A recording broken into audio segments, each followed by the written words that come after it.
मेरी अमीर गर्लफ्रेंड ने मेरे साथ रहने के लिए जानबूझकर गरीब होने का नाटक किया। उसका मकसद ये टेस्ट करना था कि कहीं मैं उसके पैसों के पीछे तो नहीं हूं। लेकिन उसका आखिरी टेस्ट मेरे सारे पैसे खर्च करना था, वो 1 लाख युआन जो मैंने अपनी दादी की जान बचाने के लिए बचाकर रखे थे। अपने हाथ में खाली हो चुका बैंक कार्ड देखकर मैं सन्न रह गया। काफी देर तक मुझे कुछ समझ नहीं आया।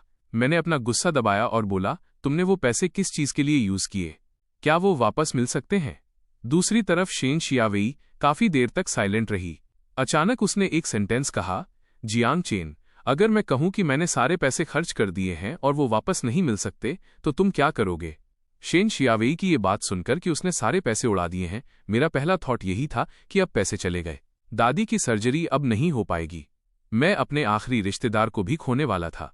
शेन शियावेई ने देखा कि मैं कुछ नहीं बोल रहा हूं, तो उसने बड़े कैजुअल टोन में कहा, मुझे पता है कि तुम्हें बिना बताए ये करना गलत था, लेकिन अब तो पैसे खर्च हो चुके हैं। तुम मुझे ब्लेम तो नहीं करोगे ना? वैसे भी वो इतने ज्यादा पैसे नहीं थे। जब मैं फ्यूचर में पैसे कमाऊंगी तो तुम्हें वापस कर दूंगी। मैंने शेन शियावेई की बात पूरी होने का इंतजार नहीं किया और फोन काट दिया। उसके बाद मैं हॉस्पिटल के पेमेंट काउंटर के सामने एक हारी हुई रूह की तरह मोशनलेस खड़ा रहा। अचानक मेरे फोन पर एक अनजान नंबर से टेक्स्ट मैसेज आया, शुई मोर, रूम 602, तुम्हारे लिए एक सरप्राइज है। मैसेज कंफ्यूजिंग था, लेकिन पता नहीं क्यों मेरे अंदर एक अजीब सी बेचैनी होने लगी। कुछ सेकंड्स हिचकिचाने के बाद मैं हॉस्पिटल से निकल गया। मैंने सीधे बार के लिए टैक्सी ली। इसी बीच मेरा टेस्ट लेने के लिए शेन शियावेई ने अपने बुरे दोस्तों को हमारी फर्स्ट एनिवर्सरी एडवांस में सेलिब्रेट करने के लिए इकट्ठा किया था। उसी पल प्राइवेट रूम का दरवाजा धीरे से खुला। सबकी नजरें उधर गईं और वहां दरवाजे पर एक दुबला पतला शख्स शांति से खड़ा था। जब उसने देखा कि दरवाजे पर मैं हूं तो शेन शियावेई अचानक खड़ी हो गई। वो तेजी से दरवाजे की ओर आई। उसका चेहरा कंफ्यूजन और पैनिक से भरा था। उसे समझ नहीं आ रहा था कि मैं अचानक यहां कैसे आ गया। Jiang chain. शेन शियावेई का चेहरा घबराहट से भरा था। उसने रिफ्लेक्स में मेरा हाथ पकड़ने की कोशिश की, लेकिन मैंने उसे अवॉइड कर दिया। शेन शियावेई का दिल बैठ गया। उसने सफाई देने के लिए जल्दी से मेरा हाथ पकड़ा। जियांग चेन, जैसा तुम सोच रहे हो वैसा नहीं है। मुझे एक्सप्लेन करने दो। मैंने अपनी गर्लफ्रेंड की तरफ देखा और अचानक एक जेंटल स्माइल के साथ कहा, शेन शियावेई, चलो ब्रेकअप करते हैं। मेरी आवाज बहुत शांत थी, लेकिन बेहद फर्म थी। शेन शियावेई एक पल के लिए दंग रह गई, फिर उसने पागलों की तरह सिर हिलाया। नहीं नहीं नहीं, मैं ब्रेकअप नहीं करूंगी जियांग चेन। मैं सब एक्सप्लेन कर सकती हूं। मैं वाकई एक्सप्लेन कर सकती हूं। मैंने जबरदस्ती शेन का हाथ झटक दिया। मेरी आवाज अभी भी जेंटल पर फर्म थी। शेन शियावेई, मुझे जाने दो। मेरी बस एक रिक्वेस्ट है, मेरे पैसे वापस कर दो। 1 साल साथ रहने के बाद शेन शियावेई जानती थी कि मैं जो कहता हूं वही करता हूं। एक बार मैंने कोई डिसीजन ले लिया तो उसे कोई नहीं बदल सकता था। अगर मैंने कह दिया कि मुझे ब्रेकअप करना है तो मैं कभी पीछे मुड़कर नहीं देखूंगा। लेकिन शेन शियावेई ब्रेकअप नहीं करना चाहती थी, क्योंकि उसने मेरे साथ हमेशा रहने के लिए बहुत कुछ झेला था। उसने मिन्नत की, जियांग चेन, मैं तुमसे भीख मांगती हूं, क्या हम ब्रेकअप न करें? मेरी नजर रूम में मौजूद हर किसी पर गई। आखिर में मेरी नजर सीन नियन पर टिकी। सीन एक कोने में बैठा था जिसे शेन शियावेई नहीं देख सकती थी।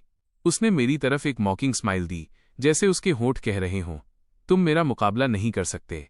मैंने उसे इग्नोर किया और शेन शियावेई की तरफ देखा। मैं धीरे से बोला, ठीक है, हमें ब्रेकअप करने की जरूरत नहीं है, बस मुझे अभी 1 लाख युआन दे दो। मुझे सिर्फ वो 1 लाख चाहिए। शेन शियावेई का एक्सप्रेशन थोड़ा परेशान सा हो गया। उसने अपने होंठ चबाए। जियांग चेन, क्या तुम कल तक का वेट कर सकते हो? कल मैं तुम्हें जितने चाहे उतने पैसे दे सकती हूं, प्लीज। मैंने उसकी तरफ डिसअपॉइंटेड होकर देखा और कमजोरी भरी आवाज में कहा, शेन शियावेई, मुझे बस मेरे बैंक कार्ड के पैसे चाहिए। मुझे मेरे पैसे वापस दे दो। शेन शियावेई ने फिर भी आगे बढ़कर मुझे पकड़ने की कोशिश की, लेकिन उसी वक्त मेरा फोन बज उठा। जैसे ही मैंने कॉलर आईडी देखी, मैंने बिना सोचे फोन उठा लिया। दूसरी तरफ से क्या कहा गया पता नहीं, लेकिन मेरा चेहरा तुरंत पीला पड़ गया। मैं जाने के लिए मुड़ा, पर शेन शियावेई ने मेरी कलाई पकड़ ली। वो बुरी तरह गिड़गिड़ाई, जियांग चेन, मैं ब्रेकअप नहीं करूंगी। कल तक रुक जाओ, मैं तुम्हें जितने चाहिए उतने पैसे दे दूंगी। मैं उसकी तरफ मुड़ा और उसके चेहरे पर एक जोर का थप्पड़ जड़ दिया। शेन शियावेई, हमारे बीच सब पूरी तरह खत्म हो चुका है। इतना कहकर मैंने उसका हाथ झटक दिया और बिना पीछे देखे बाहर निकल गया। मैं बार से बाहर भागा। आधी रात हो चुकी थी, सड़कें खाली थीं और टैक्सी ना के बराबर थीं। अभी जो कॉल आया था वो हॉस्पिटल से था। डॉक्टर ने कहा कि मेरी दादी की कंडीशन खराब हो गई है और मुझे तुरंत हॉस्पिटल आने को कहा। ये खबर सुनकर मुझे लगा जैसे आसमान टूट पड़ा हो। मैं किसी भी तरह हॉस्पिटल पहुंचना चाहता था। मेरे पास शेन शियावेई के साथ अपनी सिचुएशन के बारे में सोचने का बिल्कुल भी टाइम नहीं था। लेकिन 10 मिनट से ज्यादा वेट करने के बाद भी सड़क पर एक भी गाड़ी नहीं थी। तभी दूर से एक मेबैक धीरे धीरे आती दिखी। मुझे हॉस्पिटल पहुंचने की बहुत जल्दी थी। मैंने अपने दांत भींचे और सड़क के बीचों बीच दौड़ गया। शांत सड़क पर ब्रेक लगने की एक तेज आवाज गूंजी। मैंने धीरे से अपनी आंखें खोलीं और देखा कि मेबैक मुझसे 5 सेंटीमीटर से भी कम दूरी पर रुकी थी। ये लगभग मुझे उड़ा ही देती। मेरे पास डरने का वक्त नहीं था। मैं कार की तरफ भागा और ड्राइवर की विंडो पर हाथ मारा। कार की विंडो नीचे हुई। ड्राइवर ने मुझे टेंशन वाले एक्सप्रेशन के साथ देखा और पूछा, बेटा क्या तुम ठीक हो? मैंने जवाब दिया, मैम मैं आपसे भीख मांगता हूं, क्या आप मुझे हॉस्पिटल तक राइड दे सकती हैं? ड्राइवर ने झिझकते हुए पीछे की सीट की तरफ देखा। वहां एक एलिगेंट लेडी बैठी थी। मैं समझ गया कि ड्राइवर को पीछे बैठी उस औरत की बात माननी होगी, इसलिए मैं सीधा पीछे की सीट की तरफ गया और विंडो नॉक की। मिस, क्या मैं आपको एक राइड के लिए तकलीफ दे सकता हूं? मेरी दादी की कंडीशन क्रिटिकल है। मैं हॉस्पिटल पहुंचने की जल्दी में हूं। प्लीज मेरी मदद कीजिए। ड्राइवर ने मेरी बात सुनी। उसे थोड़ा बुरा लगा। उस औरत ने धीरे से सिर हिलाया। ड्राइवर खुश हो गई और उसने जल्दी से मुझे फ्रंट सीट पर बैठने को कहा। जैसे ही मैं बैठा, मुझे एक अच्छी फ्रैग्रेंस आई।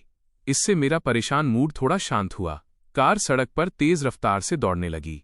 आधे घंटे बाद कार हॉस्पिटल के एंट्रेंस के सामने रुकी। मैंने जल्दी से शुक्रिया कहा। फिर मैं तुरंत कार से उतरा और सीधा ऑपरेटिंग रूम की तरफ भागा। ड्राइवर ने मुझे जाते हुए देखा। वो पीछे की सीट पर बैठी लेडी की तरफ मुड़ी और पूछा, मिस, अब हमें क्या करना चाहिए? ड्राइवर की बात पूरी होने से पहले ही उसने देखा कि पीछे बैठी लेडी ने कार का दरवाजा खोला और हॉस्पिटल के अंदर जाने लगी। ड्राइवर ने भी देर नहीं की और उसके पीछे चल दी। उन दोनों ने जल्दी ही मुझे ऑपरेटिंग रूम के दरवाजे के सामने खड़ा पाया। दादी को इमरजेंसी ऑपरेटिंग रूम में ले जाया गया था। मुझे वहां खड़े हुए ज्यादा देर नहीं हुई थी कि एक नर्स बाहर भागी आई। उसने मुझसे सर्जरी की फीस भरने को कहा। मैंने पेमेंट स्लिप को कसकर पकड़ा। मेरी उंगलियां सफेद पड़ गई थीं, लेकिन मेरे पास बिल्कुल भी पैसे नहीं थे। तभी पीछे से उस लेडी की आवाज आई, टिंग, जाओ हॉस्पिटल की फीस जमा कर दो। ड्राइवर यांग टिंग तुरंत आगे बढ़ी, मेरे हाथ से पेमेंट स्लिप ली और सीधे पेमेंट काउंटर की तरफ चली गई। मैं ब्लैंक आंखों से बाई लुओ यान को देखता रहा। मेरी आंखें थोड़ी लाल थीं। मैंने कहा, थैंक यू, मैं आपका वाकई बहुत शुक्रगुजार हूं। बाई लुओ यान के एक्सप्रेशन नहीं बदले। उसने बस अपने बैग से एक साफ हैंकरचिफ निकाला और मेरी तरफ बढ़ाया। ये कोई बड़ी बात नहीं है। मैंने रुमाल ले लिया। मेरा गला जैसे भर आया था। मुझे बहुत अनकंफर्टेबल महसूस हो रहा था। इस मोमेंट पर एक अजनबी की इस दयालुता की वजह से मेरे अंदर दबा हुआ सारा दुख फूट पड़ा। बाई लुओ यान ने मेरी तरफ देखा, लेकिन सांत्वना का एक शब्द भी नहीं कहा। वो बस शांति से मेरे बगल में खड़ी रही। यांग टिंग बहुत जल्दी वापस आ गई। उसने पहले बाई लुओ यान की तरफ देखा, फिर मुझे ढांढस बंधाने के लिए पास आई। अब और मत रो, फीस जमा कर दी गई है, तुम्हारी दादी जरूर ठीक हो जाएंगी। मेरे आंसू बूंद बूंद करके गिर रहे थे, रुकने का नाम ही नहीं ले रहे थे। ये देखकर बाई लुओ यान यांग टिंग के पास गई।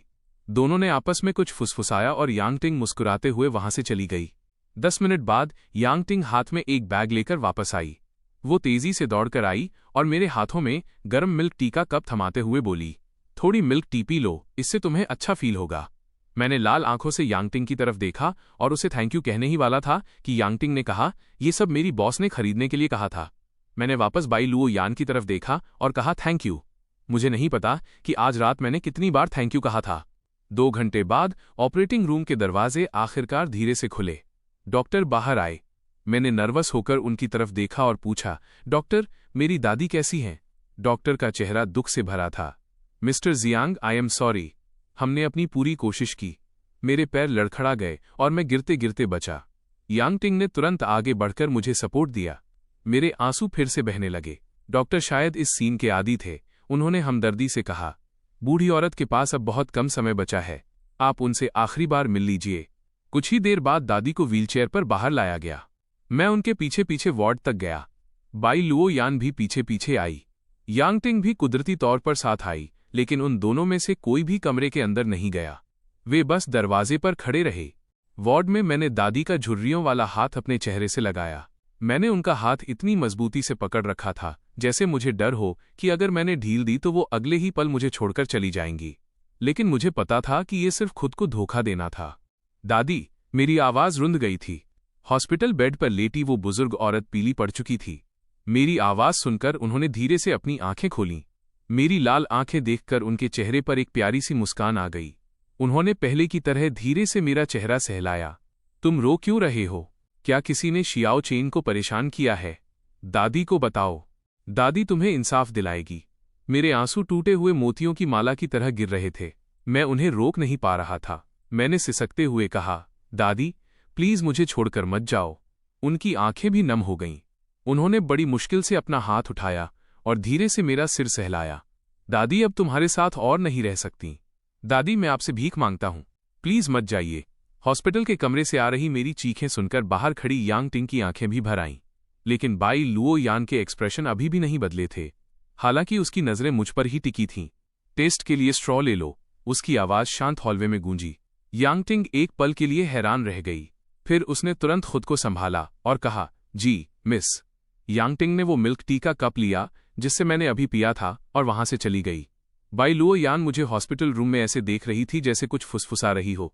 कमरे के अंदर मैंने अपनी दादी का हाथ मजबूती से पकड़ा हुआ था। शायद उन्हें कुछ एहसास हो गया था। उन्होंने एक ठंडी आह भरी। अगर तुम खुश नहीं हो तो ब्रेकअप कर लो। मैं बस तुम्हें खुश देखना चाहती हूं। मैं फूट फूट कर रोने लगा। मैंने उनका हाथ पकड़ लिया और कुछ देर तक रोता रहा। दादी ने ही खुद को पहले संभाला। उन्होंने अपने हाथ से मेरे आंसू पोंछे। मेरे पास अब ज्यादा वक्त नहीं है। कुछ बातें हैं जो मैं तुम्हें बताना चाहती हूं। मैं इतना ज्यादा रो रहा था कि बोल नहीं पा रहा था, फिर भी मैंने अपने आंसू रोकने की कोशिश की। कहिए दादी, मैं सुन रहा हूं। मेरे जाने के बाद तुम्हें अपना अच्छे से ख्याल रखना होगा। किसी ऐसे को ढूंढना जो तुमसे प्यार करे। किसी ऐसे का होना जिसे तुम प्यार करते हो, उससे भी ज्यादा जरूरी है। तभी मुझे शांति मिलेगी। मैंने रोते हुए सिर हिलाया। मैं पक्का एक अच्छी लाइफ जीऊंगा। मेरे बेड के नीचे एक छोटा बॉक्स है। मेरी सारी सेविंग्स उसी के अंदर हैं। तुम उसे ले लेना। इस लाइफ में मुझे जिस बात का सबसे कम पछतावा है वो ये कि तुम मुझे सड़क किनारे मिले थे। मैं बहुत खुश हूं। थैंक यू दादी। अगर आपने मुझे सहारा नहीं दिया होता तो मैं अब तक जिंदा नहीं बचता। उन्होंने धीरे से मेरा चेहरा सहलाया। उनकी धुंधली आंखों ने मुझे बार बार बड़े ध्यान से देखा और फिर धीरे धीरे बंद हो गईं। जो हाथ मुझे सहला रहा था वो भी धीरे से नीचे गिर गया। मैं एक पल के लिए जम गया, उनकी बंद आंखों को देखता रहा। मैं इतना दुखी था कि कुछ बोल नहीं पाया। आंसुओं ने मेरा विजन धुंधला कर दिया था। मैंने धीरे से अपना सिर उन पर रख दिया। मेरी आवाज अनजाने में बहुत धीमी हो गई। दादी, मैं पक्का एक अच्छी लाइफ जीऊंगा। अब आप चैन से सो जाइए। कमरे के बाहर यांग टिंग जल्दी जल्दी चलकर आई। वो कुछ बोलने ही वाली थी कि बाई लुओ यान ने उसे रोक दिया। यांग टिंग ने हॉस्पिटल रूम के अंदर देखा और तुरंत समझ गई कि क्या हुआ है। वह चुपचाप एक तरफ खड़ी हो गई। बाई लुओ यान मुझे कमरे के अंदर देख रही थी। उसकी खूबसूरत आंखों में एक अजीब सी हलचल थी। मैं बाहर आया और देखा कि वे दोनों अभी भी वहीं थीं। मुझे थोड़ी हैरानी हुई। मिस, आप अभी तक गई नहीं। क्या तुम्हें अंतिम संस्कार के खर्चों के लिए मदद चाहिए? बाई लुओ यान की आवाज ने मुझे टोक दिया। मैंने कुछ देर तक बाई लुओ यान की तरफ देखा, फिर धीरे से बोला, क्या आप मुझे कुछ और पैसे उधार दे सकती हैं? मैं अपनी दादी को एक प्रॉपर विदाई देना चाहता हूं। बाई लुओ यान ने धीरे से कहा, ठीक है। फिर उसने एक बिजनेस कार्ड निकाला और मुझे थमा दिया। अगले कुछ दिनों तक मैं शांग में ही रहूंगी। अगर तुम्हें कुछ भी चाहिए हो तो मुझे कांटेक्ट करना। मैंने बिजनेस कार्ड लिया और उसे देखा। नाम उन पर खूब जच रहा था। थैंक यू मिस बाई, मैं आपके सारे पैसे वापस कर दूंगा। ये सुनकर बाई लुओ यान ने बस सिर हिलाया। उसने कुछ नहीं कहा। मुझे पैसे मिल गए और मैंने अपनी दादी के अंतिम संस्कार के अरेंजमेंट शुरू कर दिए। इस शहर में उनका कोई रिश्तेदार नहीं था, इसलिए मैंने खुद ही फैसला किया कि उनका अंतिम संस्कार किया जाए और फिर किसी ऐसी जगह ढूंढूं जहां हरे भरे पहाड़ और साफ पानी हो ताकि उन्हें शांति मिल सके। श्मशान घाट से स्टाफ से उनकी अस्थियां लेते वक्त मैंने उन्हें अपने सीने से लगा लिया। मैंने धीरे से फुसफुसाया, दादी, मैं आपको घर ले जा रहा हूं। मैंने एक टैक्सी बुलाई और अस्थियां उस छोटे से घर में ले आया जहां मैं उनके साथ रहता था। लेकिन दरवाजे पर मुझे कोई ऐसा मिला जिसकी मैंने उम्मीद नहीं की थी। शेन शियावेई आज वैसी नहीं लग रही थी जैसी मैंने उसे पिछले 1 साल से देखा था। अब उसने डिजाइनर कपड़े पहने थे और हाथ में एक महंगा LV बैग था। वो बिल्कुल एक रिच किड लग रही थी। शेन शियावेई ने मुझे दूर से टैक्सी से उतरते देखा, लेकिन उसका ध्यान इस पर नहीं गया कि मैंने क्या पकड़ा हुआ है। जब वो पास आई तो उसने देखा कि मेरे हाथ में एक कलश है। उस कलश पर मेरी दादी की फोटो साफ दिख रही थी। शेन शियावेई वहीं जम गई। काफी देर बाद वो आखिरकार बोली, दादी। मैंने उसकी तरफ नहीं देखा, लेकिन मैं बिना उसकी तरफ देखे सीधा घर के अंदर चला गया। शेन शियावेई को जैसे होश आया और वो तुरंत मेरे पीछे भागी। उसके हाव भाव थोड़े घबराए हुए थे और चेहरा पीला पड़ा हुआ था। तो पिछले कुछ दिनों से मैं तुम्हें ढूंढ नहीं पा रही थी। क्या इसकी वजह तुम्हारी दादी की डेथ थी? मैंने अब भी कुछ नहीं कहा। मैंने अपनी चाबी निकाली, दरवाज़ा खोला और कलश लेकर अंदर चला गया। शेन शियावेई 1 सेकंड के लिए हिचकिचाई, फिर मेरे पीछे अंदर आ गई। वो अजीब तरह से मेरे पीछे पीछे चल रही थी और मुझे दादी का कलश सावधानी से टेबल पर रखते हुए देख रही थी। कलश पर लगी फोटो का चेहरा उसकी तरफ ही था। शेन शियावेई को गिल्ट महसूस हुआ और उसकी हिम्मत नहीं हुई कि वो सीधे फोटो की तरफ देख सके। मैं मुड़ा और ब्लैंक एक्सप्रेशन के साथ शेन शियावेई की तरफ देखा। मेरी टोन बहुत रूखी और ठंडी थी। मिस शेन, क्या आपको कुछ चाहिए? जिस तरह से मैंने उसे एड्रेस किया, वो सुनकर शेन शियावेई को ऐसा लगा जैसे उसके दिल में किसी ने खंजर घोंप दिया हो। घबराहट में उसने मेरा हाथ पकड़ने की कोशिश की, लेकिन मैंने बेरुखी से उसे पीछे धकेल दिया। शेन शियावेई, मुझे तुमसे नफरत करने पर मजबूर मत करो। Jiang chain. शेन शियावेई का दिल टूट गया था और वो ऐसे दुखी हो रही थी जैसे मैंने उसके साथ कुछ गलत किया हो। शेन शियावेई, शुरू से लेकर आखिर तक विक्टिम बनने का नाटक मत करो। चोट तो मुझे लगी है ना? शेन शियावेई ने खुद को संभाला। वो पहले की तरह क्यूट बनकर मुझे मनाना चाहती थी ताकि मैं उसे माफ कर दूं, लेकिन मेरी ठंडी नजरें देखकर वो रुक गईं। Jiang chain, I am sorry. दादी के जाने से तुम पक्का टूट गए होगे। मुझे दुख है कि जब तुम अपने सबसे बुरे दौर में थे मैं तुम्हारे साथ नहीं रह सकी। मेरा चेहरा अभी भी इमोशनलेस था। मैं उसे शांति से देख रहा था। अचानक मेरे चेहरे पर एक मॉकिंग स्माइल आई। शेन शियावेई, तुम वाकई मुझे घिन आती है। मेरी याद में मैंने कभी उस पर इस तरह आवाज नहीं उठाई थी। इसलिए शेन शियावेई काफी देर तक सन्न रह गई। शेन शियावेई, जाओ यहां से। मैं तुम्हें फिर कभी नहीं देखना चाहता। शेन शियावेई को होश आया और उसने पागलों की तरह मेरी कलाई पकड़ ली। वो बड़ी आजीजी से गिड़गिड़ाई, मुझे सच में पता है कि मैंने गलती की है। क्या तुम मुझे इस एक बार माफ कर सकते हो? मुझे पता है दादी की मौत तुम्हारे लिए एक बहुत बड़ा झटका है। शेन शियावेई, क्या तुम्हें पता है कि उस रात मैंने तुमसे पैसे वापस करने की जिद क्यों की थी? टॉपिक इतनी जल्दी बदल गया कि शेन शियावेई रिएक्ट करने में थोड़ी स्लो रही। उसकी आंखों में अभी भी कन्फ्यूजन था। मैंने बिना किसी इमोशन के उसका हाथ झटक दिया, बिल्कुल उसी रात की तरह। क्योंकि तुमने मेरी दादी की जान बचाने वाले पैसे खर्च कर दिए थे। अगर उनकी सर्जरी थोड़ी जल्दी हो जाती तो शायद वो मुझे छोड़कर नहीं जाती। ये शब्द शेन शियावेई के दिल में किसी बम के फटने जैसे थे। सदमे में उसकी आंखें फटी की फटी रह गईं। उसने यकीन न करते हुए मेरी तरफ देखा। काफी देर बाद उसका चेहरा उतर गया। जियांग चेन, तुम मुझसे झूठ बोल रहे हो ना? मैंने खुद को धोखा दे रही शेन शियावेई की तरफ देखा और ठंडी आह भरते हुए अपना सिर हिलाया और एक दूसरा बम फोड़ा। शेन शियावेई, जिस रात तुम बार से निकली थी तुम किसी दूसरे आदमी के साथ होटल गई थी, है ना? यह सुनते ही शेन शियावेई के चेहरे का रंग उड़ गया। उसकी नजरें इधर उधर भटकने लगीं। यह साफ था कि वो गिल्टी थी। दरअसल जिस दिन मेरी दादी की डेथ हुई मुझे एक फोटो मिली थी। फोटो में शेन शियावेई एक आदमी के सहारे लेटी थी। उसकी गर्दन पर हकी के निशान थे और वो चैन की नींद सो रही थी। उस मोमेंट पर मैं शेन शियावेई से पूरी तरह से डिसअपॉइंट हो चुका था। जब मैंने वो फोटो देखी तो मेरे दिल में कोई हलचल नहीं हुई। शेन शियावेई जानती थी कि वो सारी उम्मीदें खो चुकी है, लेकिन वो फिर भी मुझे छोड़ना नहीं चाहती थी। मैं इकलौता ऐसा आदमी था जिसने उसके दिल को छुआ था। वो हार कैसे मान लेती? जियांग चेन, मैं सच में तुम्हारे बिना नहीं रह सकती। क्या तुम मुझे इस एक बार माफ कर सकते हो? भले ही दादी चली गईं, लेकिन तुम्हारे पास मैं तो हूं। मैं तुम्हारा ख्याल रखूंगी। अब से मैं पक्का तुम्हारे साथ बहुत अच्छा बर्ताव करूंगी। इतना कहकर शेन शियावेई कुछ कदम आगे बढ़ी और मुझे गले लगाने के लिए हाथ बढ़ाया। मैं तुरंत साइड में हट गया। मैं भागने के लिए मुड़ा, पर शेन शियावेई ने जोर लगाकर मेरी कलाई पकड़ ली। वो मेरी बाहों में गिर गई। कई दिनों की भागदौड़ के बाद मैं अपनी लिमिट तक थक चुका था। एक पल के लिए मैं शेन शियावेई की पकड़ से खुद को छुड़ा नहीं पाया। शेन शियावेई ने मेरे होठों को अपने इतने करीब देखा। उसकी आंखों में दीवानगी थी। वो धीरे से अपने पंजों पर खड़ी हुई, मुझे किस करने के इरादे से।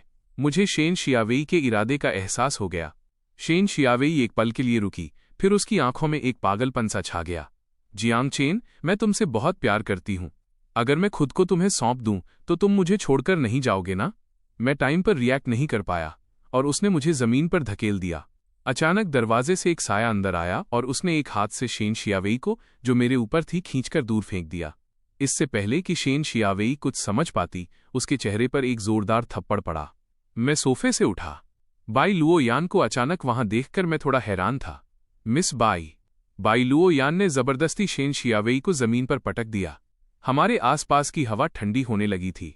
शेन शियावेई ने अचानक आई बाई लुओ यान को देखा, फिर जिस तरह हम दोनों एक दूसरे से बात कर रहे थे उस पर गौर किया।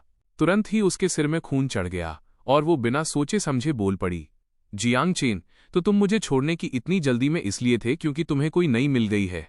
ये औरत मुझसे ज्यादा अमीर है ना? शेन शियावेई एक रिच किड थी, इसलिए वो देख सकती थी कि बाई लुओ यान के कपड़े बहुत महंगे थे। मैंने गुस्से में उसकी तरफ देखा। शेन शियावेई, दफा हो जाओ यहां से।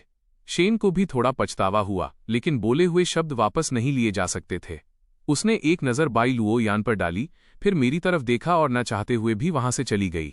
अब घर में सिर्फ मैं और बाई लुओ यान बचे थे। हालांकि मैं शेन शियावेई से सारी उम्मीदें खो चुका था, फिर भी उसकी घटिया बातों से मेरा दिल थोड़ा दुखी था। बाई लुओ यान ने मेरी तरफ रुमाल बढ़ाया और धीरे से कहा, ऐसा क्यों है कि जब भी मैं तुम्हें देखती हूं तुम रो रहे होते हो? मैंने कोई जवाब नहीं दिया, बस रूखेपन से अपने आंसू पोंछे और कहा, अब ऐसा नहीं होगा, मैं अब कभी नहीं रोऊंगा। बाई लुओ यान ने मुझे गहराई से देखा पर कुछ कहा नहीं। उसने बस शांति से रुमाल वापस रख लिया। मैंने खुद को संभाला और बाई लुओ यान की तरफ देखा। मिस बाई, क्या आपको मुझसे कुछ काम है? बाई लुओ यान ने ज्यादा कुछ नहीं कहा, बस अपनी आंखों से दरवाजे की तरफ इशारा किया। यांगटिंग एक फाइल लेकर अंदर आई। बाई लुओ यान ने फाइल ली और सीधे मुझे पकड़ा दी। मैंने शक के साथ उसे लिया और खोला। फाइल के अंदर एक डीएनए टेस्ट रिपोर्ट थी। टेस्ट के रिजल्ट बता रहे थे कि दोनों पक्षों के बीच 99.99% ब्लड रिलेशन होने की प्रोबेबिलिटी है। इसका मतलब था कि मेरा और जिस दूसरे शख्स का टेस्ट हुआ है उनके बीच पेरेंट चाइल्ड रिलेशनशिप है। मैं ब्लैंक होकर बाई लुओ यान को देखता रहा। तो क्या आप मुझे ये बताने की कोशिश कर रही हैं कि मैं आपका खोया हुआ भाई हूं? बाई लुओ यान एक पल के लिए दंग रह गई, फिर उसके होठों पर एक खूबसूरत मुस्कान आई। उस पल मुझे ऐसा लगा जैसे मेरी आंखों के सामने हजारों फूल खिल गए हों। मैंने कभी उम्मीद नहीं की थी कि ये ठंडी और रॉयल दिखने वाली लड़की मुस्कुराते हुए इतनी खूबसूरत लगेगी, लेकिन वो खूबसूरती बस एक पल के लिए थी। बाई लुओ यान ने तुरंत अपनी मुस्कान समेटी, पर उसकी भौहें थोड़ी नरम पड़ गईं। सटीक रूप से कहूं तो तुम मेरी बेस्ट फ्रेंड के खोए हुए छोटे भाई हो। मेरा परिवार और तुम्हारा परिवार पुराने पारिवारिक दोस्त हैं। अच्छा, मैं समझ गया। बाई लुओ यान और मेरी सगी बहन बेस्ट फ्रेंड्स हैं, इसलिए वो बस उन्हें ढूंढने में मदद कर रही थी। लेकिन उसे ये कैसे पता चला कि मैं ही उसकी बेस्ट फ्रेंड का सगा भाई हूं? बाई लुओ यान ने मेरे चेहरे की तरफ देखा।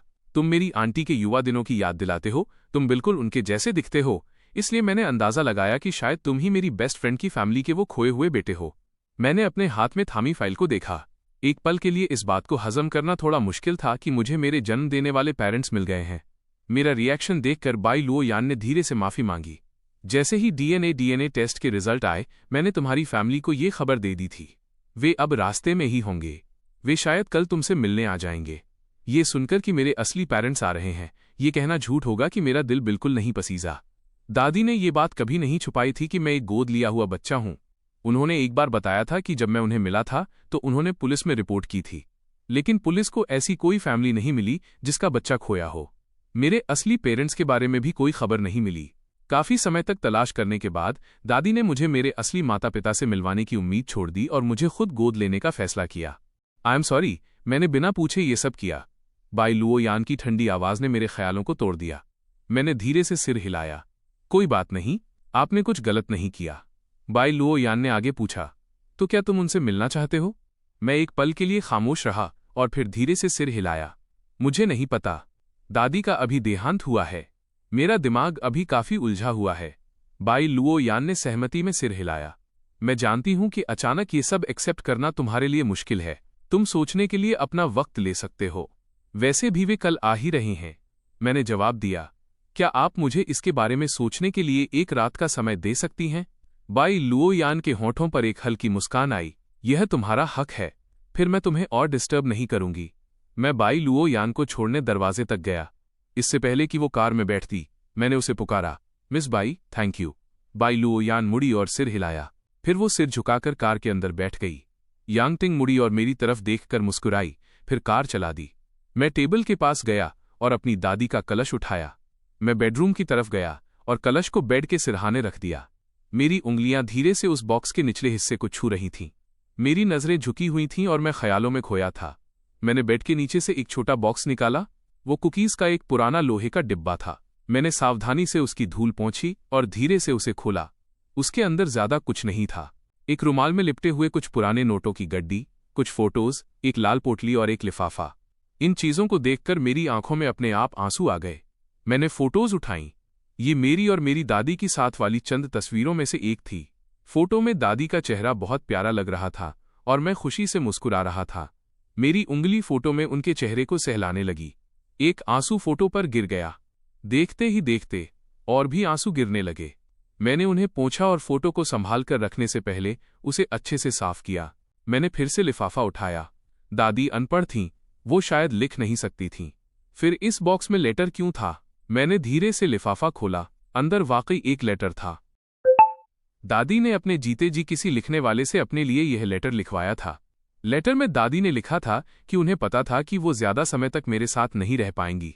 उन्हें उम्मीद थी कि उनके जाने के बाद मैं उस लाल पोटली में रखी चीजों का इस्तेमाल करके अपने असली पेरेंट्स को ढूंढ लूंगा।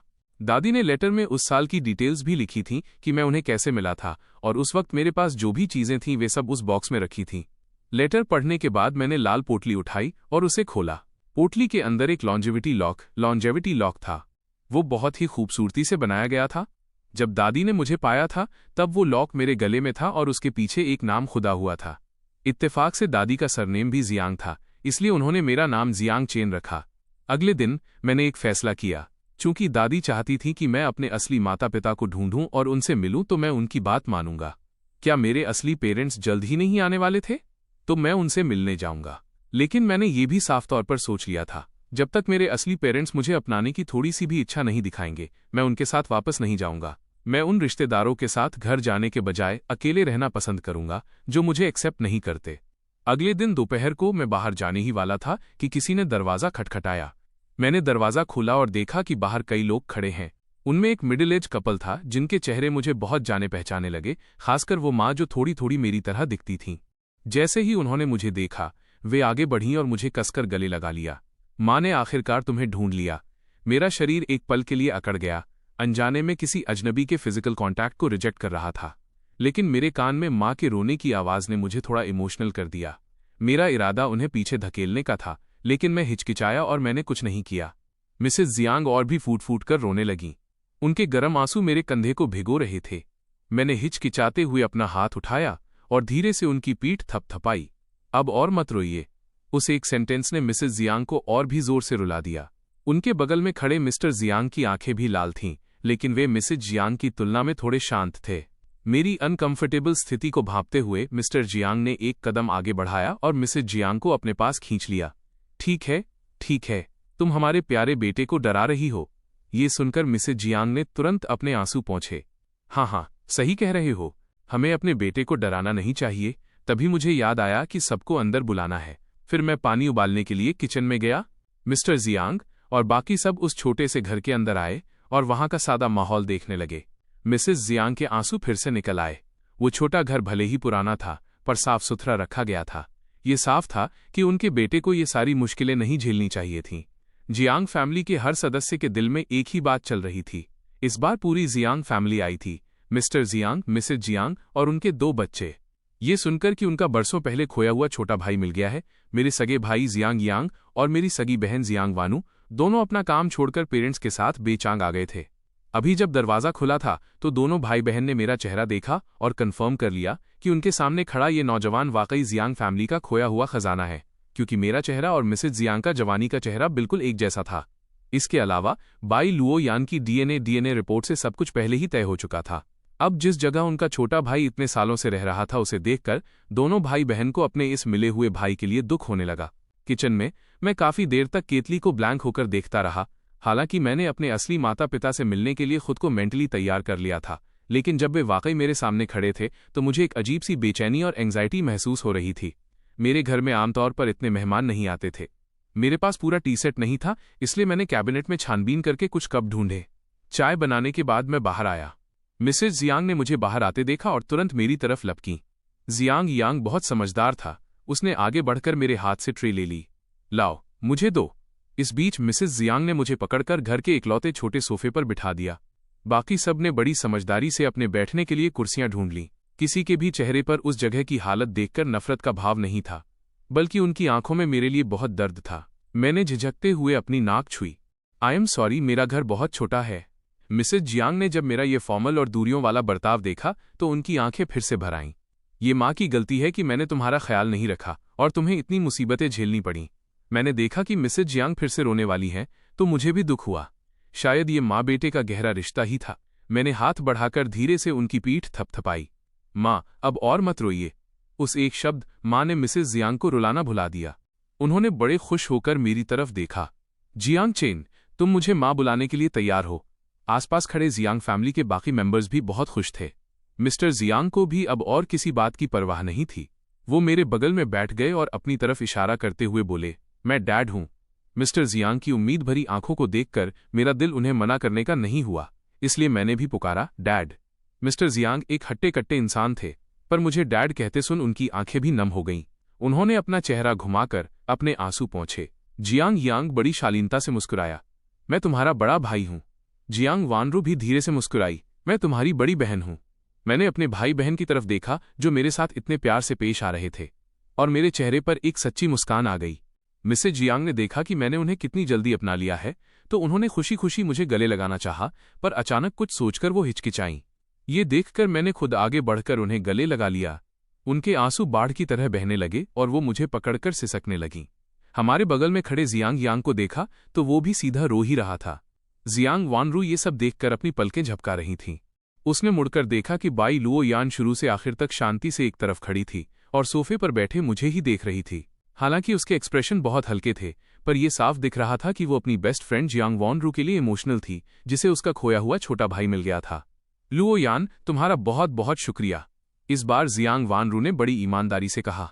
बाई लुओ यान ने अपनी नजरें हटाईं और अचानक उसके कंधे को 2 बार थपथपाया। थोड़ी देर रोने के बाद मिसेज जियांग ने मेरा हाथ मजबूती से थाम लिया और पिछले 20 सालों की मेरी लाइफ के बारे में डिटेल में पूछने लगी। मैंने कुछ नहीं छुपाया। मैंने उन्हें बताया कि कैसे दादी ने मुझे ढूंढा और फिर कितनी मुश्किलों से मेरा पालन पोषण किया। मैंने सिर्फ अच्छी बातें बताईं, दुख वाली नहीं, और दादी के साथ बिताए उन सालों को बड़े हल्के फुल्के अंदाज में सुनाया। लेकिन हकीकत में मेरे बिना कहे भी जियांग फैमिली जानती थी कि इतने सालों तक मैं और दादी एक दूसरे के सहारे थे और लाइफ पक्का आसान नहीं रही होगी। उन्हें डर था कि शायद मैं अपनी ये नई पहचान तुरंत एक्सेप्ट न कर पाऊं, इसलिए उन्होंने इस बारे में ज्यादा बात नहीं की। जियांग फैमिली अभी भी दादी जियांग की बहुत शुक्रगुजार थी कि उन्होंने मुझे बचाया। उन्होंने ही मुझे नई जिंदगी दी और मेरी परवरिश बहुत अच्छे से की थी। मिस्टर जियांग ने इमोशनल होकर कहा, वाकई हम पर उस बुजुर्ग औरत का बहुत बड़ा कर्ज है। मुझे दादी की याद आई और मेरा दिल फिर से भारी होने लगा। ये देखकर मिसेज जियांग ने मेरी पीठ थपथपाई। दुखी मत हो, हम उनके लिए सबसे अच्छी दफन जगह ब्यूरियल प्लॉट ढूंढेंगे। ये सुनकर मैं थोड़ा हैरान और खुश हुआ। सच में? मिसेज जियांग ने सिर हिलाया और आगे बोली, अब तुम माँ, डैड और अपने भाई बहन के साथ कैपिटल वापस चलो। ठीक है। मैं अपने असली पेरेंट्स के साथ जाने के लिए तैयार था, क्योंकि अब मुझे पता था कि वे मुझे घर ले जाने के लिए कितने उतावले हैं। मैंने अब जियांग फैमिली के साथ जाने से मना नहीं किया, क्योंकि इस जगह पर अब ऐसा कोई इंसान या चीज नहीं बची थी जिससे मैं जुड़ा रहूं। हाँ, मैं आप सबके साथ घर चलूंगा। मेरी हाँ सुनते ही जियांग फैमिली की खुशी का ठिकाना नहीं रहा। जियांग वानरू ने तुरंत अपना फोन निकाला और अरेंजमेंट्स करने लगी। मिसेज जियांग और जियांग यांग ने मेरा सामान पैक करने में मदद की। पैकिंग के दौरान मेरा फोन लगातार बज रहा था। मैंने बस एक नज़र डाली और उसे साइलेंट कर दिया। मैंने इस जगह को छोड़ने से पहले अपना नंबर बदलने का प्लान बनाया था, ताकि यहाँ के लोगों और यादों को आखिरी विदाई दे सकूं। 1 घंटे बाद मैं अपनी दादी की अस्थियां और अपना थोड़ा सा सामान लेकर एयरपोर्ट जाने के लिए मेबाख में बैठ गया। जैसे ही मैं और जियांग फैमिली वहां से निकले, शेन शियावेई मेरे दरवाजे पर पहुंची। कार से उतरते ही उसने दरवाजा खटखटाया, पर वो चाहे जितनी देर खटखटाती रही, किसी ने दरवाजा नहीं खोला। जियांग चेन, मैं हूं। दरवाजा खोलो। क्या हम शांति से बात कर सकते हैं? जियांग चेन, मुझे सच में पता है कि मैंने गलती की है। प्लीज मुझे इग्नोर मत करो। मैं ब्रेकअप नहीं करना चाहती। शेन शियावेई दरवाजे पर खुद से ही बातें करती रहीं, पर घर के अंदर सन्नाटा छाया था। सोंगजिनियन भी थोड़ी देर बाद वहां पहुंच गया। शेन शियावेई का मेरे लिए ये पागलपन वाला प्यार देखकर उसने धीरे से अपने होंठ चबाए। दिल ही दिल में वो मुझसे इस हद तक जल रहा था कि पागल हो जाए, पर चेहरे पर उसे अभी भी वही दयालु और उदार लुक बनाए रखना था। आसमान में बिजली कड़की और तुरंत ही तेज बारिश होने लगी। शेन शियावेई पूरी तरह भीग गई। ये देखकर सोंगजिनियन ने ड्राइवर के हाथ से छाता लिया और शेन के सिर पर तान दिया। शियावेई, बारिश हो रही है, चलो कार में बैठते हैं, वरना तुम बीमार पड़ जाओगी। मुझे तुम्हारी फिक्र की जरूरत नहीं है। आज मुझे जियांग चेन से माफी मांगनी ही होगी, सॉन्ग जिनियन ने अपनी नजरें झुका लीं। शेन शियावेई, मैं बस। शेन शियावेई मुड़ी और उसे घूरते हुए बोली, क्या तुम्हें समझ नहीं आता? अगर तुम नहीं होते तो जियांग चेन मुझे छोड़कर नहीं जाता। ये सब तुम्हारी वजह से हुआ है, सब तुम्हारी वजह से। लेकिन शेन शियावेई, मैं तुम्हारा मंगेतर फियांस हूं। हम दोनों की शादी होने वाली है। शेन शियावेई को अचानक जैसे किसी बात ने ट्रिगर कर दिया। वो मुड़ी, उसकी आंखें खून जैसी लाल थीं और वो सॉन्ग जिनियन को घूरने लगी। मैं तुमसे कभी शादी नहीं करूंगी। सॉन्ग जिनियन शेन शियावेई के इस रूप को देखकर डर गया। उसने अचानक हाथ से छाता फेंक दिया और शेन को गले लगाने के लिए आगे बढ़ा। दूसरी तरफ एयरपोर्ट पहुंचने के बाद मैंने अपना पुराना फोन और उसके अंदर का सिम कार्ड एयरपोर्ट के एक डस्टबिन में फेंक दिया। बिना पीछे मुड़े मैंने अपनी दादी की अस्थियां लीं और जियांग फैमिली के साथ कैपिटल की फ्लाइट में सवार हो गया। ये मेरा प्लेन में बैठने का पहला एक्सपीरियंस था और मुझे सब कुछ नया लग रहा था। मेरा रिएक्शन देखकर जियांग फैमिली का दिल एक बार फिर पसीज गया। उनके लाडले बच्चे ने कभी दूर का सफर नहीं किया था और न ही कभी प्लेन में बैठा था। नहीं, अब हमें उसका बहुत ख्याल रखना होगा। मेरे पास पूरा जियांग फैमिली क्या सोच रही थी मुझे नहीं पता था। मैं बस अपनी सीट पर शांति से बैठा रहा। बाई फैमिली और जियांग फैमिली दोनों बहुत अमीर खानदान हैं, इसलिए वे कुदरती तौर पर फर्स्ट क्लास में ही ट्रैवल करते हैं। अगर ये पहले की बात होती तो मैं इसके बारे में सोचने की हिम्मत भी नहीं करता। मेरी 20 साल की सादगी भरी लाइफ ने मुझे अनजाने में थोड़ा संकोची बना दिया था। इसके उलट जियांग फैमिली और बाई लुओ यान बहुत शांत दिख रहे थे, जैसे उन्हें इस लग्जरी की पुरानी आदत हो। मैंने अपने होंठ भींचे। इससे मुझे बहुत कड़वा एहसास हुआ कि हम दोनों एक ही दुनिया के नहीं हैं। जियांग वॉनरू एक लड़की है और उसने मेरी थोड़ी हिचकिचाहट वाली हालत नोटिस कर ली। उसे तुरंत समझ आ गया कि शायद मैं इस सब का आदी नहीं हूं। इसलिए जियांग वॉनरू उठी और मेरे बगल में आकर बैठ गई। शियाओचेन, क्या तुम्हें अजीब लग रहा है? मुझे उम्मीद नहीं थी कि जियांग वॉनरू मेरी घबराहट ताड़ लेगी। मैं एक पल के लिए हिचकिचाया, पर फिर सिर हिला दिया। हाँ, मुझे वाकई थोड़ा अजीब लग रहा है। क्या मेरी वजह से सबको शर्मिंदा होना पड़ा? जियांग वॉनरू धीरे से मुस्कुराई और उसने मेरा हाथ मजबूती से थाम लिया। बिल्कुल नहीं, शर्मिंदा होने की जरूरत नहीं है। हमारा जियांग चेन बहुत प्यारा है। बस बात यह है कि तुम्हें अभी इसकी आदत नहीं है। धीरे धीरे सब ठीक हो जाएगा, बाद में तुम्हें इसकी आदत पड़ जाएगी। मैं तुम्हें सब सिखा दूंगी। मैंने उस प्यारी सी जियांग वॉनरू की तरफ देखा। मेरा दिल भर आया। तो ऐसी होती है एक बड़ी बहन। जियांग वॉनरू का दिल भी पिघल गया। तो ऐसा होता है एक छोटा भाई होना। कुछ घंटों बाद प्लेन जिंगचांग एयरपोर्ट पर सेफली लैंड कर गया। मैं कुदरती तौर पर जियांग फैमिली के साथ वीआईपी एग्जिट की तरफ बढ़ा। जब हम जिंगचांग पहुंचे तो शाम हो चुकी थी। मैंने अपने सामने इस बिल्कुल अनजान शहर को जिज्ञासा से देखा, पर मैं जरा भी नर्वस नहीं था।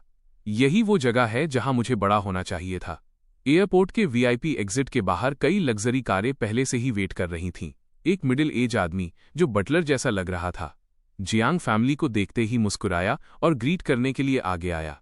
मास्टर, मैडम, बड़े छोटे मालिक, बड़ी छोटी मालकिन और मंझले छोटे मालिक, सेकंड यंग मास्टर।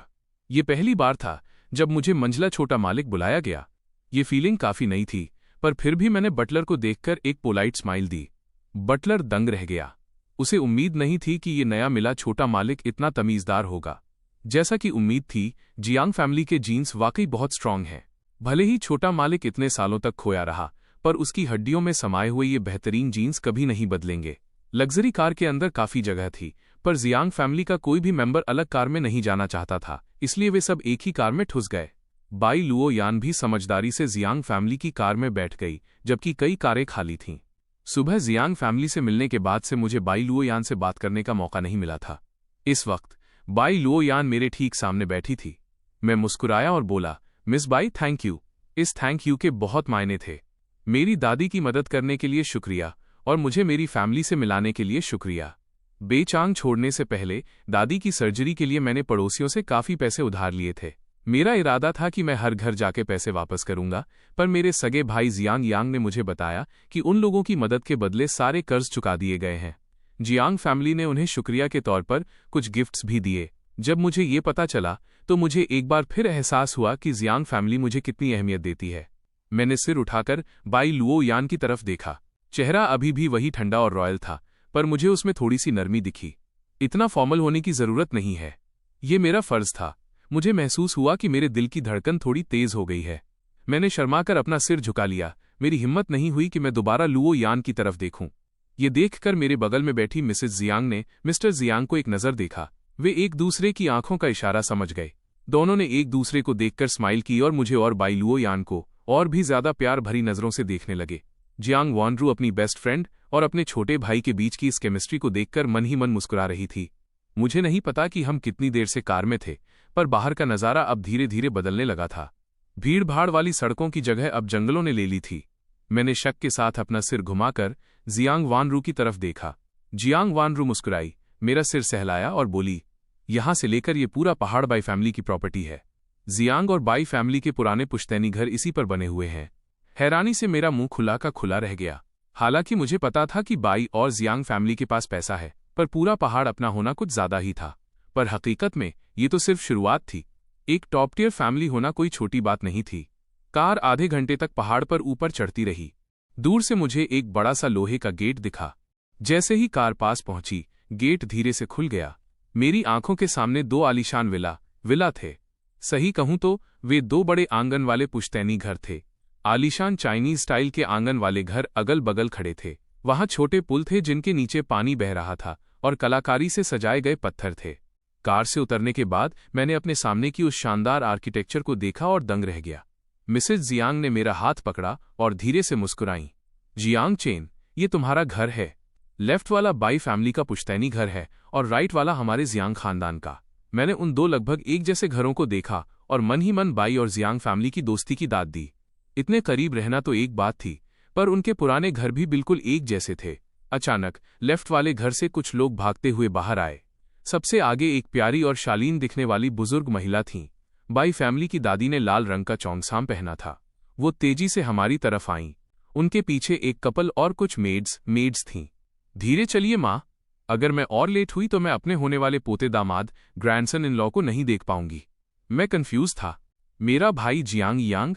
मेरी नज़र लुओ यान और उसके बगल में खड़े जियांग यांग पर गई। वे दोनों साथ में वाकई बहुत अच्छे लग रहे थे। अपने छोटे भाई की नज़र भांपते ही जियांग यांग तुरंत कुछ कदम साइड हट गया और लुओ यान से दूरी बना ली। मैं सोच ही रहा था कि तभी बाई फैमिली की दादी सीधा मेरे पास दौड़ कर आईं। उन्होंने मुझे ऊपर से नीचे तक बार बार देखा। मेरा पोता दामाद कितना हैंडसम है। मेरा सिर सवालों से भर गया। तो जिस पोते दामाद की बात वो बुजुर्ग महिला कर रही थी, वो मैं था। मैंने सोचा चूंकि वो बड़ी हैं तो उन्हें खुद आगे बढ़कर ग्रीट करना गलत नहीं होगा। दादी। हैरानी की बात यह थी कि जैसे ही मेरे मुंह से दादी शब्द निकला, बाई फैमिली की दादी की आंखें चमक उठीं। उन्होंने सबसे शेखी बघारते हुए कहा, मेरे पोते दामाद ने मुझे दादी बुलाया। उसी पल बाई कपल भी वहां पहुंच गया। बाई दादी की बात सुनकर उन्होंने हार मानकर अपना सिर हिलाया। मैं इस नज़ारे को देखकर सन्न था। अब ये क्या सिचुएशन है? क्या मेरा बचपन से ही कोई अरेंज मैरिज तय है? बाई दादी कुछ और बोलने ही वाली थीं कि तभी लुओ यान अचानक धीरे से बोली, दादी, जियांग चेन अभी अभी वापस आया है, उसे डराओ मत। बाई फैमिली की दादी ने अपनी पोती की तरफ देखा, फिर अपने पोते दामाद की तरफ। बाई लुओ यान मुड़ी और जियांग कपल से बोली, अंकल जियांग, आंटी जियांग, मैं अपनी दादी और पेरेंट्स को पहले वापस ले जाती हूँ। ठीक है। पिछले 2 दिनों में तुमने काफी मेहनत की है। कुछ दिनों में साथ मिलकर खाना खाते हैं। इतना कहकर लुओ यान मुड़ी और अपनी दादी का हाथ थामकर बाई कपल के साथ चली गई। बेचारे मिस्टर और मिसेस बाई को अपने दामाद से एक शब्द भी बोलने का मौका नहीं मिला और उनकी बेटी उन्हें जबरदस्ती वहां से ले गई। मिसेस जियांग मेरा हाथ पकड़कर राइट साइड वाले घर की तरफ ले गईं। दूर से ही मैंने देखा कि मेन गेट पर लोगों की 2 कतारें खड़ी थीं। जैसे ही हम करीब पहुंचे, उन सबने एक साथ कहा, घर में आपका स्वागत है छोटे मालिक। मैं इस नज़ारे से थोड़ा चौंक गया। फिर संभलने के बाद मैं थोड़ा इमोशनल हो गया। इस मोमेंट पर मुझे वाकई एहसास हुआ कि मैं घर आ गया हूं। मिस्टर और मिसेस जियांग ने मेरा एक एक हाथ पकड़ा और घर के अंदर ले गए। जियांग यांग और जियांग वानरू हमारे पीछे पीछे अंदर आए। बटलर ने पहले ही लेट नाइट मील, रात का खाना तैयार कर रखा था और बस जियांग फैमिली के लौटने का इंतजार था। मैंने जियांग हाउस में कदम रखा। मेरे आसपास की हर चीज बिल्कुल अनजान थी, पर हर कोने से लग्जरी झलक रही थी। जैसा सोचा था, अमीरों की जिंदगी वाकई अलग होती है। यहाँ तक कि डाइनिंग टेबल भी बहुत बड़ा था।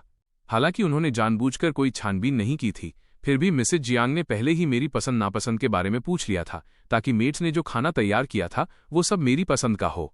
खाना खाने के बाद मिसेस जियांग एक्साइटेड होकर मुझे मेरे रूम में ले गईं। जियांग कपल का रूम 2nd फ्लोर पर था, जबकि हम तीनों भाई बहनों के कमरे 3rd फ्लोर पर अरेंज किए गए थे। उनमें से मेरा कमरा 3rd फ्लोर पर सबसे अच्छी लाइटिंग वाला था। मिसेज जियांग ने दरवाज़ा खोला। कमरे का लेआउट देखते ही मेरी आंखों में चमक आ गई। जियांग चेन, मुझे तुम्हारी पसंद नहीं पता थी, इसलिए मैंने अपनी मर्जी से ये रूम अरेंज कर दिया है। अगर तुम्हें कुछ भी पसंद ना आए तो बस कह देना, मैं तुरंत किसी से इसे बदलवा दूंगी। जिस छोटे घर में मैं बड़ा हुआ था उसके मुकाबले मेरे पास रहने के लिए कोई खास डिमांड्स नहीं थीं। ये जगह तो ज़रूरत से ज़्यादा कंफर्टेबल थी, और उस रूम की वो बड़ी फ्लोर टू सीलिंग विंडो, अर्श से फर्श तक वाली खिड़की तो कमाल की थी। बाहर कदम रखते ही पूरे पहाड़ का खूबसूरत नज़ारा दिखता था। मम्मी, कुछ भी बदलने की ज़रूरत नहीं है, मुझे ये बहुत पसंद आया। ये जगह मेरे पुराने घर से कहीं ज़्यादा बेहतर है। ये सुनकर मिसेस जियांग की आंखें फिर से भर आईं। ऐसा लग रहा था कि जब से वो मुझसे मिली हैं बस आंसू ही बहा रही हैं। मुझे थोड़ा दुख हुआ और मैंने उनका हाथ थाम लिया। मैं लोगों को चुप कराने में बहुत अच्छा नहीं हूं। मम्मी, दुखी मत होइए, अब मैं आपके पास वापस आ गया हूं। मिसेस जियांग ने रोना बंद किया और मुस्कुरा दी। उन्होंने अपने आंसू पोंछे। मेरा जियांग चेन सही कह रहा है, तुम वापस आ गए हो। तुम मेरे पास वापस आ गए हो जियांग चेन। अब से मम्मी तुम्हारा दोगुना ख्याल रखेंगी। माँ बेटे ने थोड़ी देर और बातें की और फिर मिसेस जियांग न चाहते हुए भी वहां से चली गईं।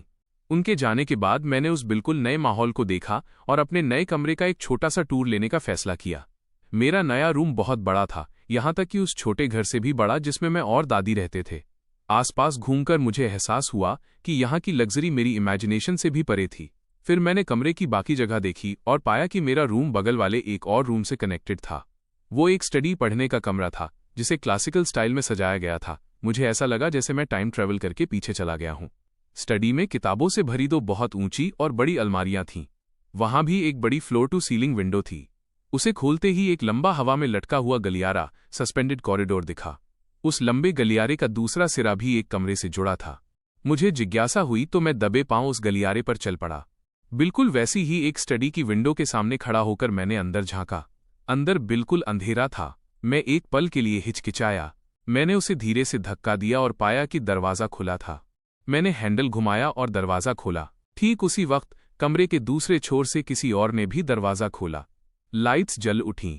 बाई लुओ यान और मैं दोनों बाथरोब पहने हुए एक दूसरे को साफ देख रहे थे। हम दोनों अभी अभी शावर लेकर निकले थे। हम दोनों ही सन्न रह गए। फिर मेरी नज़रें अनजाने में लुओ यान की गोरी छाती पर पड़ गईं, जो बाथरोब की वजह से थोड़ी खुली हुई थी। लुओ यान ने एक पल की हैरानी के बाद खुद को संभाला। मुझे अपनी छाती की तरफ घूरते देख उसके होंठों पर एक हल्की मुस्कान आई। क्या ये सुंदर है? सॉरी। मैंने झटके से लुओ यान की स्टडी का दरवाज़ा बंद कर दिया। मैं पागलों की तरह उस लंबे गलियारे से वापस अपने स्टडी में भागा और दरवाज़ा बंद कर लिया। मैं दरवाजे से सटकर जोर जोर से सांस लेने लगा, पर मेरे दिमाग में बाथरोब पहने लुओ यान की इमेज बार बार घूम रही थी। मेरे गाल जलने लगे। मैंने अपने हाथ से खुद को हवा दी ताकि चेहरे की गर्मी कम हो सके, पर लुओ यान की वो इमेज दिमाग से हटने का नाम ही नहीं ले रही थी, जिससे शांत होना मेरे लिए इम्पॉसिबल हो गया था। मेरे रूम की स्टडी बगल वाली बाई लुओ यान की स्टडी से कनेक्टेड है। क्या हमारे कमरे इतने करीब हैं? मुझे लगा कि अगर मैंने इस बारे में और सोचा तो मेरा दिमाग सच में फट जाएगा। इसलिए मैंने ड्रेसिंग रूम से अपने कपड़े ढूंढे और सीधा बाथरूम में चला गया। बाहर आने के बाद मैं सावधानी से उस बड़े बेड पर लेट गया। बेड की चादरें शायद अभी धुली और सुखाई गई थीं, क्योंकि उनमें से न सिर्फ ताजगी की महक आ रही थी बल्कि धूप की खुशबू भी थी।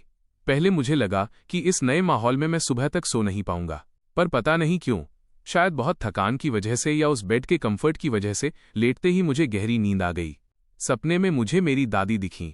वो थोड़ी दूर खड़ी होकर मुझे प्यार से देख रही थीं। मैं उनकी तरफ भागा और उनके गले लग गया। दादी, मुझे आपकी बहुत याद आती है। उन्होंने प्यार से मेरी पीठ थपथपाई। अच्छा बच्चा, अब मैं चैन से जा सकती हूँ। जब उन्होंने कहा कि वो जाना चाहती हैं तो मैंने उन्हें और कसकर पकड़ लिया। काफी देर बाद मैंने ना चाहते हुए भी उन्हें जाने दिया। मैंने उन्हें एक प्यारी सी मुस्कान दी। दादी, आप अपनी अगली जिंदगी में बहुत खुश रहना। उन्होंने सिर हिलाया। उनकी आकृति धीरे धीरे रोशनी की बूंदों में बदल गई और मेरी आंखों के सामने से गायब हो गई। मैंने हाथ बढ़ाया, कुछ पकड़ना चाहा, पर हाथ में कुछ नहीं आया। अगले दिन सुबह सुबह मेड्स को रसोई से बर्तनों के खटकने की आवाज आई। वे एक दूसरे को देखने लगीं और जल्दी से किचन में गईं। उन्होंने देखा कि जो मंझला छोटा मालिक कल ही घर लौटा था, वो अब एप्रन पहनकर खाना बना रहा है। आवाज सुनकर मैंने अपना सिर घुमाया और मुस्कुराया। मेरी बात सुनकर मेड्स वहीं सन्न रह गईं। होश में आते ही वे तुरंत आगे बढ़ीं और मेरे हाथ से पलटा स्पैचुला छीन लिया। मंझले छोटे मालिक, आप इतनी जल्दी क्यों उठ गए? ये सब काम हम पे छोड़ दीजिए।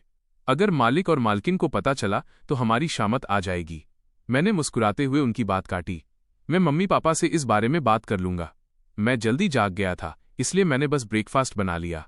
मेड्स ने फिर एक दूसरे की तरफ देखा। छोटे मालिक, अगर आप हमारा काम कर लेंगे तो हम क्या करेंगे? पहले मैंने सिर्फ जियांग फैमिली के लिए खुद ब्रेकफास्ट बनाने के बारे में सोचा था, पर इस पहलू पर मेरा ध्यान नहीं गया। मैंने माफी मांगते हुए उनसे कहा, आई एम सॉरी, मैं बस अपने पेरेंट्स के लिए पर्सनली नाश्ता बनाना चाहता था। आज आखिरी बार है, आगे से आप ही लोग कीजिएगा। ये सुनकर मेड्स ने चैन की सांस ली। मुझे वाकई थोड़ी शर्मिंदगी महसूस हुई। ऐसा लगा जैसे मैंने किसी की रोजी रोटी ही छीन ली हो। मिसेस जियांग जब सोकर उठीं तो सबसे पहले मेरे कमरे में आईं, पर काफी देर खटखटाने के बाद भी अंदर से कोई आवाज नहीं आई। उन्हें लगा मैं अभी सो रहा हूं। नतीजा ये हुआ कि वो मिस्टर जियांग और मेरे भाई बहन जब नीचे आए तो उन्होंने मुझे ब्रेकफास्ट टेबल पर लगाते हुए देखा। कदमों की आहट सुनकर मैंने सिर उठाया तो देखा जियांग फैमिली के चारों मेंबर्स वहां हैरान खड़े थे। मेरे चेहरे पर एक बड़ी मुस्कान आ गई। मम्मी, पापा, भाई, दीदी, मैंने ब्रेकफास्ट बना लिया है, आइए खाइए। वे चारों होश में आए और जल्दी से नीचे आकर डाइनिंग टेबल के पास खड़े हो गए। टेबल पर चाइनीज और वेस्टर्न दोनों तरह का ब्रेकफास्ट था। जियांग वानरू ने अपनी पलकें झपकाते हुए पूछा, जियांग चेन, क्या ये सब तुमने बनाया है? मैंने शर्माते हुए सिर हिलाया, पर क्रेडिट लेने का मेरा कोई इरादा नहीं था। मैं जल्दी उठ गया था तो बस थोड़ा बहुत बना लिया। आप सब टेस्ट करके बताइए कि कैसा लगा। चाहे उन्हें पसंद आए या ना आए, जियांग फैमिली नाश्ता तो पूरा खत्म करने ही वाली थी। मिसेज जियांग ने बड़े दुख के साथ मेरा हाथ थामा। मेरे बच्चे, तुम इतनी जल्दी नाश्ता बनाने के लिए उठ गए? मैंने सिर हिलाया, फिर अचानक कुछ याद आने पर जल्दी से बोला, बस सुबह नींद नहीं आ रही थी, इसलिए उठकर नाश्ता बना लिया। अब से मेड्स ही ये सब संभालेंगी, मैं थोड़ा ज्यादा देर तक सो सकता हूं। मिस्टर और मिसेज जियांग समझ गए कि मैं इसलिए ऐसा कह रहा हूं ताकि वे मेड्स को काम में लापरवाही के लिए डांटे नहीं। ये सुनकर मिसेज जियांग ने भी राहत की सांस ली। साथ रहने का तरीका अभी धीरे धीरे तालमेल में आएगा। मिस्टर जियांग ने आगे बढ़कर माँ बेटे दोनों को गले लगाया और हमें टेबल पर बैठने के लिए इशारा किया। चलो जल्दी से अपने बेटे के हाथ का बना खाना चखते हैं, ठंडा हो गया तो अच्छा नहीं लगेगा। मिसेज जियांग मुस्कुराईं। ठीक है, मैं टेस्ट करती हूँ। टेबल पर रखा ये नाश्ता मैंने अपने हाथों से बनाया था, इसलिए भले ही ये टेस्टी न होता वे इसे पूरा खाते। वैसे भी मेरी कुकिंग स्किल्स वाकई बुरी नहीं थीं। नाश्ता सादा था, पर फ्लेवर घर के शेफ से कम नहीं था। सुबह नाश्ता बनाते वक्त मैंने घर की आंटी से जियांग फैमिली की पसंद के बारे में पूछ लिया था और सबकी पसंद के हिसाब से ये स्पेशल ब्रेकफास्ट तैयार किया था। जब चारों ने नाश्ता चखा तो सबके चेहरे पर सेटिस्फेक्शन साफ दिख रहा था। मिस्टर जियांग खाते हुए तारीफ करने लगे, हमारे जियांग चेन की कुकिंग स्किल्स तो कमाल की हैं, बिल्कुल घर के शेफ जैसी। मिसेज जियांग ने भी सुर में सुर मिलाया, वाकई बहुत टेस्टी है। बड़े भाई के चेहरे पर हैरानी थी। छोटे भाई, क्या तुमने पहले कभी ये सीखा है? अपनी फैमिली को खुशी खुशी खाते देख मुझे भी बहुत सुकून मिला। हाई स्कूल की गर्मियों की छुट्टियों में मैं एक ब्रेकफास्ट डाइनर नाश्ते की दुकान में पार्ट टाइम काम करता था। वहां का नाश्ता बहुत फेमस था। हर दिन सूरज निकलने से पहले ही वहां लंबी लाइन लग जाती थी। जब मैंने ये बताया तो मेरी टोन बहुत नॉर्मल थी। मेरा मकसद खुद को विक्टिम दिखाना नहीं था, पर जियांग फैमिली को ये सुनकर वैसा बिल्कुल नहीं लगा। उनका छोटा भाई हाई स्कूल की छुट्टियों में काम करता था और सुबह होने से पहले ही पैसे कमाने के लिए निकल जाता था। जियांग यांग और जियांग वानरू को अपनी छुट्टियां याद आईं, जो या तो घूमने फिरने में बीतती थीं या दोस्तों के साथ शॉपिंग करने में। इस कंपैरिजन ने उन दोनों को थोड़ा शर्मिंदा कर दिया, और सबसे ज्यादा शर्मिंदा तो मिस्टर और मिसेज जियांग थे। उनकी लापरवाही की वजह से उनका छोटा बेटा खो गया और उसे इतनी तकलीफें झेलनी पड़ीं। मिस्टर जियांग और जियांग यांग वाकई बाप बेटे थे। मैंने देखा कि दोनों ने एक साथ अपनी जेब से एक एक ब्लैक कार्ड निकाला और सीधा मेरे हाथों में थमा दिया। बेटा, इसे रखो, जो मन करे वो खरीदो, बस खुलकर खर्च करो। मेरे बड़े भाई ने भी अपना ब्लैक कार्ड बढ़ा दिया, छोटे भाई ले लो, जो चाहे खरीदो, बस बिंदास खर्च करो। मैं अपने हाथ में उन 2 ब्लैक कार्ड्स को ब्लैंक होकर देखता रहा। होश में आने में मुझे काफी वक्त लगा। जियांग वानरू ने रिएक्ट करने में थोड़ी देर कर दी और वो अपने बैग से कार्ड निकालने ही वाली थी कि मैंने उसे रोक दिया। दीदी, आप मत निकालिए। जियांग वानरू ने मुंह फुला लिया। उसे खुद पर गुस्सा आ रहा था कि वो पापा और भाई जितनी जल्दी रिएक्ट क्यों नहीं कर पाई। मैंने वे दोनों ब्लैक कार्ड्स उनकी तरफ वापस बढ़ा दिए। आप लोग ये कार्ड्स वापस रख लीजिए। उस मोमेंट पर जियांग फैमिली के सबके चेहरे उदास हो गए। वे अपने बेटे के लिए कुछ करना चाहते थे, पर उन्हें पता नहीं था कि मुझे क्या पसंद है, इसलिए उन्होंने सोचा कि सीधे पैसे दे देते हैं ताकि मैं अपनी पसंद की चीजें खरीद सकूं। आखिर जियांग फैमिली के पास पैसे की कोई कमी नहीं थी। अगर मैं बेतहाशा खर्च भी करता तो भी उन्हें फर्क नहीं पड़ता। पर मेरा कार्ड्स रिजेक्ट करना पापा और बड़े भाई का दिल तोड़ गया। मिसेस जियांग अपने पति और बेटे के मन की बात समझ गईं। उन्होंने वे दोनों ब्लैक कार्ड्स लिए और दोबारा मेरे सामने रख दिए। तुम्हारे पापा और भाई बस इसकी भरपाई करना चाहते हैं, इसे बिना किसी झिझक के एक्सेप्ट कर लो। मैंने मम्मी की तरफ देखा, फिर पापा और भाई के उदास चेहरों की तरफ और आखिरकार कार्ड्स ले लिए। वैसे भी मेरे पास पैसे खर्च करने की ज्यादा जगह नहीं थी। अगर उन्हें खुशी मिलती है तो कार्ड्स रखने में क्या हर्ज है। तभी मेन गेट से कुछ लोग अंदर आए। ये बाई फैमिली के चारों मेंबर्स थे।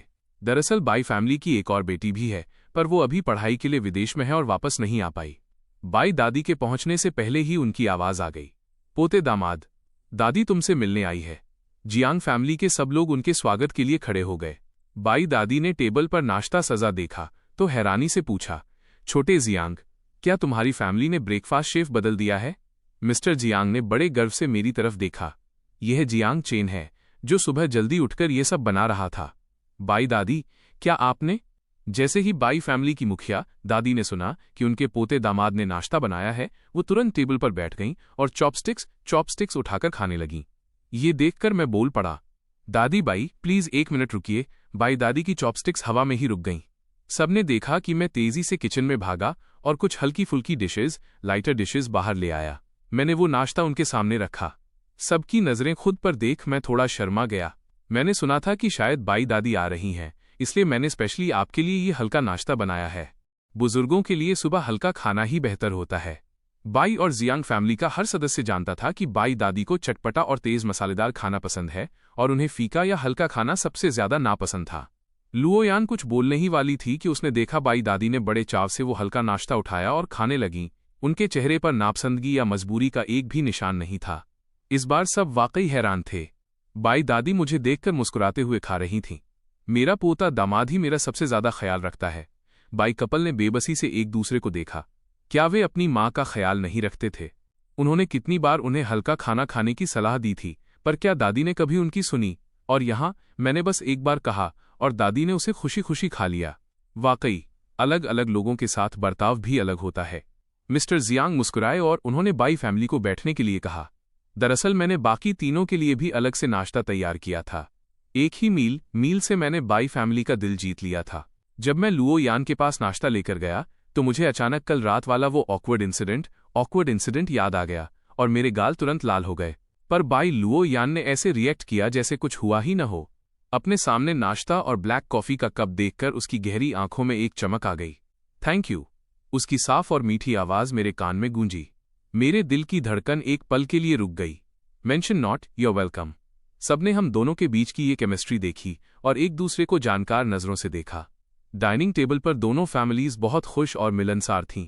बातचीत बहुत अच्छी चल रही थी। मैं बहुत ज्यादा बोलने वाला इंसान नहीं हूं, इसलिए मैं बस शांति से एक तरफ बैठकर सुनता रहा। खाने के बाद अचानक मेरे बगल से एक सुरीली आवाज आई, बाहर टहलने चलें? जैसे ही मैंने सिर उठाया, लुओयान पहले से ही मेरे बगल में खड़ी थी। वो बस शांति से मुझे देख रही थी। ये सुनकर मिसेस जियांग और मिसेस बाई मुस्कुराईं और हम दोनों को देखने लगीं। टहलना तो अच्छी बात है। दोनों मम्मी की बात सुनकर मुझे लगा कि अगर अब मैंने लुओयान का ऑफर ठुकराया तो ये ठीक नहीं होगा। इसलिए मैं खड़ा हो गया और उसके पीछे लिविंग रूम से बाहर निकल आया। मिसेस जियांग और मिसेस बाई ने उन दोनों को जाते देखा और एक साथ सेटिस्फैक्शन के साथ मुस्कुरा दी। मिसेस बाई धीरे से हंसी। लगता है दोनों बच्चे एक दूसरे को नापसंद नहीं करते। मिसेस जियांग के चेहरे पर भी एक्साइटमेंट था। अगर वाकई उनकी बात बन जाए तो कितना अच्छा होगा। आंगन में मैंने उन करीने से सजाई गई क्यारियों को देखा और महसूस किया कि ऐसे माहौल में टहलने से मेरा मूड काफी बदल गया है। बाई लुओयान जियांग हाउस के पत्थरों वाले रास्ते पर मेरे बगल में खामोशी से चल रही थी। मुझे लगा कि बिना कुछ बोले बस ऐसे ही चलते रहना थोड़ा अजीब है, इसलिए मैं सोचने लगा कि क्या बात की जाए। पर मैं और लुओयान करीब नहीं थे और मुझे समझ नहीं आ रहा था कि उससे क्या बात करूं। अचानक लुओयान बोली, जियांग शेन। इतने अपनेपन से पुकारा जाना मुझे थोड़ा अजीब लगा, पर लुओयान बहुत कैजुअल लग रही थी। उसने अपने सुर्ख होंठों से धीरे से कहा, तुम्हें पता है ना कि हमारी फैमिलीज पीढ़ियों से दोस्त हैं? मैंने सिर हिलाया। हाँ, मुझे पता है। तभी लुओयान ने कहा, तो क्या तुम्हें पता है कि जब तुम पैदा हुए थे तभी से तुम्हारी मेरे साथ बचपन की मंगनी चाइल्डहुड बिट्रोथल तय हो चुकी थी? मैं हैरानी से लुओयान की तरफ मुड़ा और ब्लैंक होकर अपनी पलकें झपकाने लगा। मुझे एक पल के लिए समझ ही नहीं आया कि क्या रिएक्ट करूं। मुझे वाकई इस बारे में कुछ नहीं पता था। चाहे मेरे मम्मी पापा हों या मेरे भाई बहन, किसी ने मुझे ये बात नहीं बताई थी। शायद उन्हें अभी तक मौका ही नहीं मिला था, पर कल बाई दादी का बर्ताव देखकर और जिस तरह वो मुझे बार बार पोता दामाद बुला रही थीं, मैंने थोड़ा अंदाजा तो लगा लिया था। बस मैं अब तक उस ख्याल को इग्नोर कर रहा था। अब जब बाई लुओ यान ने इतनी सफाई से ये बात छेड़ दी थी तो मुझे लगा कि मैं अब अनजान बनने का नाटक नहीं कर सकता। अमीर खानदानों में बचपन की मंगनी होना एक बहुत ही नॉर्मल बात है। दोनों परिवारों के बड़े एक दूसरे को जानते हैं और उनके बीच बहुत करीबी रिश्ता है। अपने बच्चों को और भी करीब लाना उनके लिए एक बहुत ही साधारण सोच है। लुओ यान रुकी, उसने अपना सिर घुमाया और थोड़ा सा मेरे चेहरे के करीब झुकी। उसके होठों पर एक हल्की मुस्कान थी। तो तुम्हारा क्या ख्याल है? लुओ यान का अचानक इतना करीब आना मुझे थोड़ा घबरा गया।